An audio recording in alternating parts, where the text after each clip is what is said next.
noches a todas y a todos. Les doy la bienvenida al tercer ciclo de Club de Lectura Un Mundo Feliz. En este ciclo vamos a estar charlando la novela El hombre en el castillo de Philip K. Dick. Yo pienso que explora el pensamiento alemán de esa época, de apoderarse de todo el continente europeo e inclusive de parte de América. Ese afán colonialista de los nazis, las invasiones. Si nosotros vemos los mapas de la novela, han salido mapas sobre los planteamientos de la novela, vemos cómo toda la parte occidental de Estados Unidos está ocupada por ellos y la parte del este, la parte del Pacífico, está ocupada por Japón, que fue la otra, los otros elementos del eje que se repartieron ahí. No, los italianos no tuvieron parte, a pesar de que ellos formaban parte del eje, Italia, Japón y Alemania. Ellos no tuvieron parte allí y más bien se nota en alguna parte de la novela que los italianos no son bien vistos. A ver, ¿qué tengo que decir al respecto?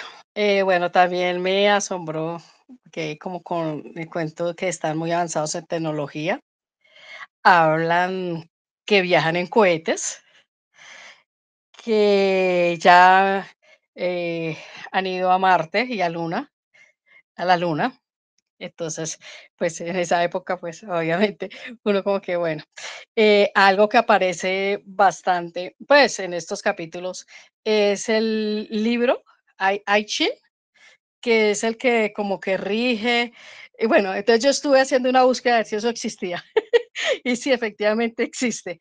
Pero es complejo, ¿no? O sea, empecé a mirar cómo es que funcionaba porque pues no entendía ahí que son unas ramas, unos palitos, no sé qué. Bueno, entonces ya aparece que como que es el libro de consulta para tomar decisiones o de diferentes cosas. Eso, bueno, ¿qué más? Em, Siento que obviamente existen eh, digamos, bueno, lo diría de esta forma, como clases sociales. Están los esclavos, están los Pinocch, algo así, los Pinocch, que traté de buscar a ver qué era, pero no me apareció otra cosa, entonces como que no entendí bien, pero pues están como si los llamamos como clases sociales, son clases inferiores, llamémoslo de alguna forma. Mm, bueno, ¿qué más? Muchos personajes, lo que tú dijiste también, muchos personajes.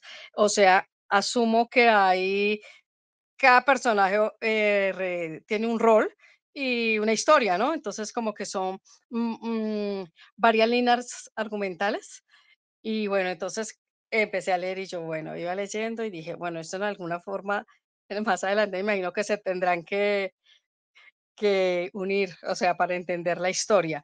Empezar a leer esta historia es complicado porque como se trata de algo que no ha ocurrido, pero en un territorio que medianamente conocemos, es costoso ubicarse históricamente hablando, porque además da la impresión de que la Segunda Guerra terminó recientemente, o sea, que los hechos no son tan contemporáneos nuestros, sino más contemporáneos de la Segunda Guerra, que las cosas están fresquitas. Y, eh, y entonces queda uno con esta sensación de, bueno, ¿qué pasó con los rusos? ¿Qué pasó con los alemanes? ¿Qué pasó con los japoneses? ¿Qué pasó con los ingleses? ¿Qué pasó con los franceses? O sea, ¿dónde están?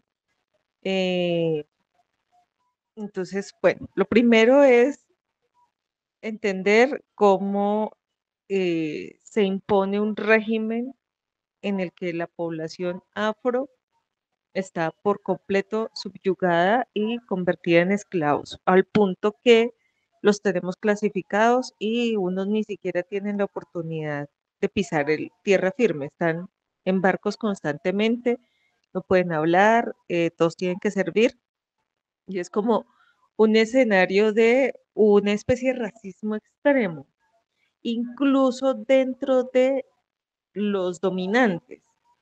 Sí, porque hay comentarios del alemán que se sienta al lado de Vines la cosa esa en la que están volando.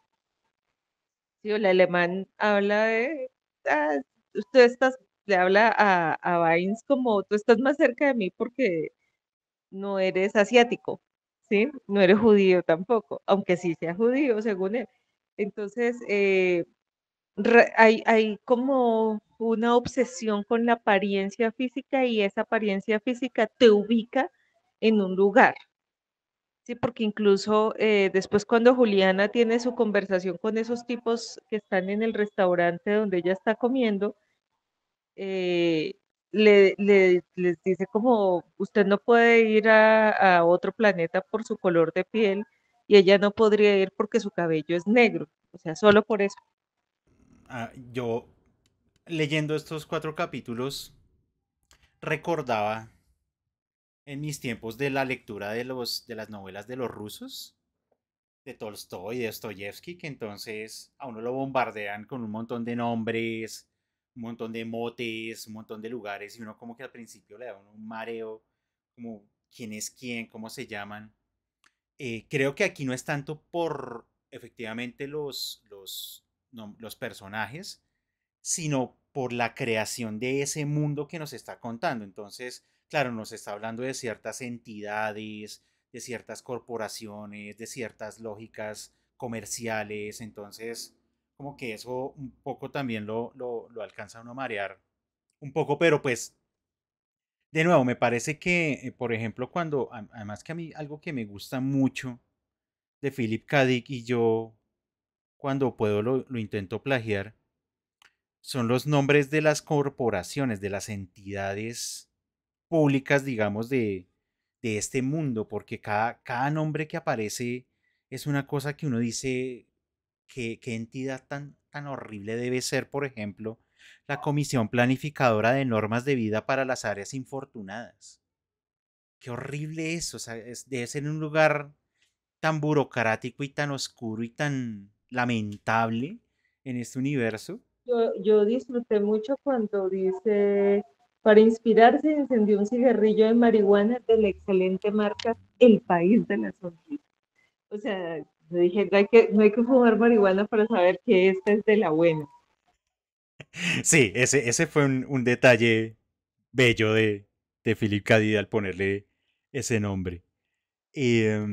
Claro, en esa construcción tan, además, un poco vertiginosa del mundo, ya nos acaban de decir que los japoneses tienen como el control territorial, pero los alemanes ya están pensando en irse del mundo. O sea, ellos ya dijeron, no, o sea, a mí esto ya ganamos y esto ya me vale poco y entonces arrancamos para afuera. Hay un detalle en esa parte y es cómo hace la comparación o la correlación entre los viajes espaciales y la situación en África. Que yo llegué a ese punto y como que me puse la mano en el corazón y dije, qué dolor tan terrible sentir que aunque esa no es la realidad que estamos viviendo, es la realidad que estamos viviendo. Quiero leer, y ya les doy la palabra de nuevo, 2 pequeños fragmentos que me parecen muy dicientes al respecto. Dice, los culpables de esta situación eran los alemanes, sin duda, esa tendencia que tenían de meterse en la boca más de lo que podían masticar. Al fin y al cabo apenas acababan de ganar la guerra y ya habían partido a la conquista del sistema planetario. Mientras, en su propio país, dictaban edictos que, bueno, al menos la idea era buena. Y por otra parte habían tenido éxito con los judíos, los gitanos y los evangelistas. Y ahí más adelantico dice lo siguiente. Y en verdad, la experiencia de África casi había tenido éxito, pero en un proyecto de este volumen casi era una palabra ominosa. Había aparecido por primera vez en 1958 el poderoso y conocido panfleto de Rosenberg. En cuanto a la solución final del problema africano, casi hemos alcanzado nuestros objetivos. Lamentablemente, y ahí queda el panfleto. Gracias, Diego. Pues me interesó muchísimo desde el primer párrafo. Me gustan muchísimo estos temas. Claro que algunas de las cosas que tenía así como listas ya Diego las adelantó. Gracias por eso. Yo, sin embargo, pues como para no divagar tanto, había escrito unas cositas, entonces voy un poco como a leer. Mucho se ha pensado, especulado qué habría pasado si el resultado de la Segunda Guerra Mundial hubiera sido el contrario al sucedido, pero una cosa es pensarlo y analizarlo y otra es construir una realidad semejante. Philip K. Dick aventura una propuesta a través de lo que sucede a personajes que podríamos suponer serían los estereotipos o por lo menos representativos de las nuevas mentalidades que ahora están a favor o en contra de las nuevas formas de dominación que alemanes y japoneses establecen en los territorios que les correspondieron según las capitulaciones firmadas en 1947 tras la rendición de los aliados ante las potencias del eje Alemania, Japón e Italia. Entonces, ahora sí va el asunto. Entonces, los japoneses que para mí están representados, hay dos principales, pero me parece que están muy representados por el señor Tagomi, se asientan y dominan la costa oeste y el Pacífico, con un complejo sistema de códigos de conducta, cuyo cumplimiento puede suponer hasta la muerte. Entre paréntesis, dice el autor, leyes el autor no, sino uno de los personajes.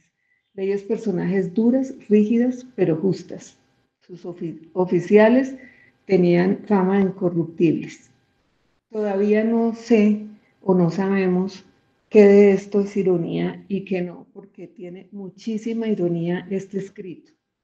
Hace rato no leía una novela porque siento que ahora uno consume algo más corto y más rápido y que sea, sí, pero acá me gusta el tiempo que se toma el personaje en realidad de describir esos escenarios cotidianos aún para hoy 2024, de que las personas tienen sueños y anhelos de que seamos iguales, de que regrese la ex esposa con él y que sea alguien en la vida. O sea, me parece muy contemporánea la idea de lo que le sucede a cada persona y me encanta también la forma en que es inevitable para mí pensarlo en una película, que al final se unen todas las historias, porque cada una toca a la otra de cierta manera y al final se van a encontrar y va a pasar algo, entonces también es muy emocionante armarse esa historia en la cabeza de cómo y qué va a pasar, porque me pareció muy acertada la elección hasta el cuarto capítulo, aunque no lo he terminado,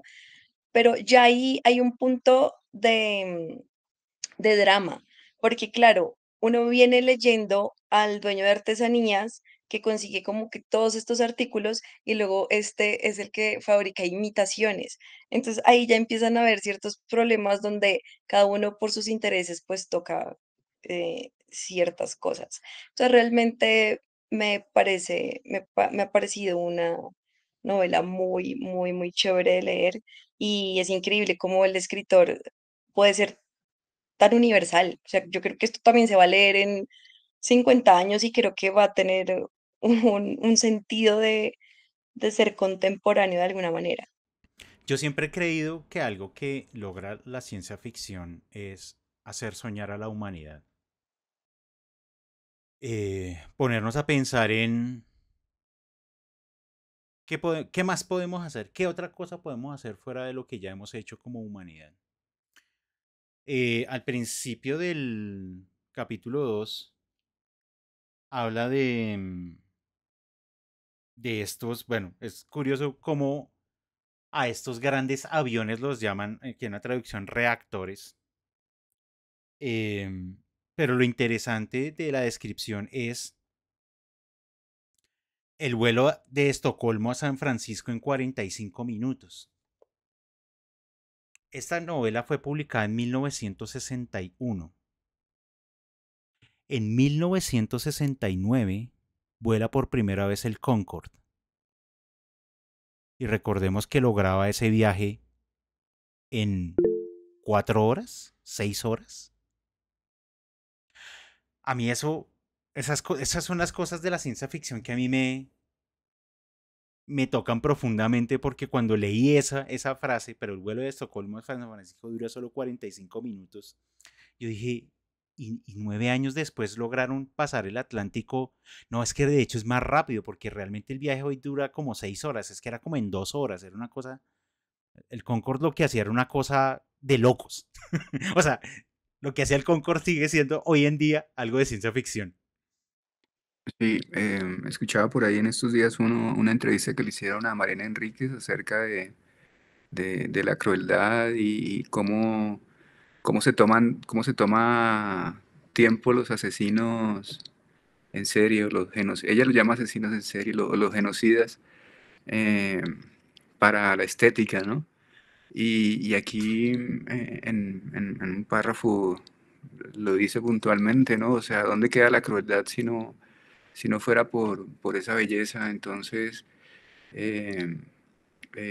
y eso fue lo que sucedió, ¿no? Por buscar esa belleza aria y todas esas cuestiones de las rubias y también de la belleza del ego, ¿no? Del ego del líder. O sea, todavía eso se ve hoy en día en el racionalismo industrial, ¿no? En el capitalismo de yo voy a ser el líder, voy a obtener las ganancias, ¿cierto? Y entonces voy a obtener el respeto, y sin eso pues me suicido. O sea, es como que una persecución de esa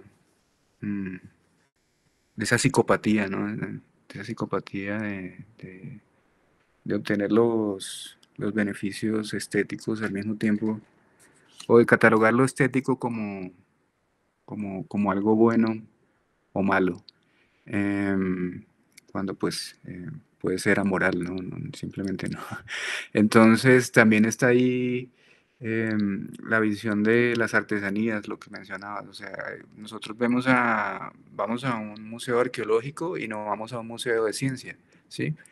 Y resulta que vas a ver los mapas de la ubicación de las supernovas, por ejemplo, en las esculturas de los Kogis, y son los mismos que tienen en el Museo de Londres. Sí. Vamos a leer solamente, y por favor, prestemos atención a esto, solamente el capítulo 5 y 6.